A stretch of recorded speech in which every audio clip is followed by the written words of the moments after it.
നമുക്കിന്നൊരു അടിപൊളി പായസം ഉണ്ടാക്കിയാലോ. ഇത് മൂങ്ക് ദാൽ ചെറുപയർ പരിപ്പാണ് കേട്ടോ. അപ്പോൾ അതുകൊണ്ടുള്ള പായസമാണ് നമ്മൾ ഉണ്ടാക്കുന്നത്. ഇതിവിടെ റെഡിമെയ്ഡായിട്ട് അവൈലബിൾ ആണ്. അപ്പോൾ ഇങ്ങനെ കിട്ടാത്തവർക്ക് സാധാരണ ചെറുപയർ എടുത്തിട്ട് ഒന്ന് വറുത്ത് ക്രഷ് ചെയ്തിട്ടുണ്ടെങ്കിൽ ഇതുപോലെ പരിപ്പ് കിട്ടും. അപ്പോൾ ഞാനിവിടെ ഒരു കപ്പ് ചെറുപയർ പരിപ്പാണ് കേട്ടോ എടുത്തിരിക്കുന്നത്. എന്നിട്ട് നമുക്ക് വറക്കണം. അപ്പോൾ അതൊരു ഗോൾഡൻ കളർ ആകുമ്പോഴത്തേക്കും നമുക്ക് വാങ്ങാം. എന്നിട്ട് ഞാൻ വാഷ് ചെയ്യുന്നുണ്ട്, കാരണം ഇത് വാഷ് ചെയ്യാത്ത പരിപ്പാണ്. വാഷ് ചെയ്ത പരിപ്പാണെങ്കിൽ ഇങ്ങനെ ചെയ്യേണ്ട ആവശ്യമില്ല. അപ്പോൾ അത് കുറച്ചധികം വെള്ളം ഒഴിച്ച് കുക്കറിൽ വേവിക്കാൻ വെക്കുക, ഒരു 3 വിസിലൊക്കെ വരുന്നവരെ.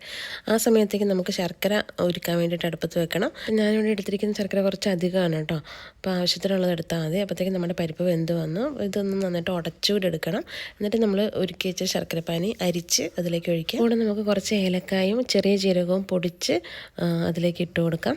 പിന്നെ നമുക്ക് കുറച്ച് തേങ്ങാപ്പാൽ വേണം. അപ്പോൾ നമ്മൾ തേങ്ങ പിഴിഞ്ഞ് പാലാണ് ഉപയോഗിക്കുന്നതെങ്കിൽ 2ാം പാലിൽ പരിപ്പ് വേവിച്ചിട്ട് 1ാം പാൽ അവസാനം ഇട്ട് കൊടുക്കാം. ഞാനിവിടെ റെഡിമെയ്ഡ് നല്ല തിക്ക് പാലാണ് എടുത്തിരിക്കുന്നത്. അപ്പോൾ അതുകൊണ്ട് കുറച്ച് മതി. അപ്പോൾ ഇത്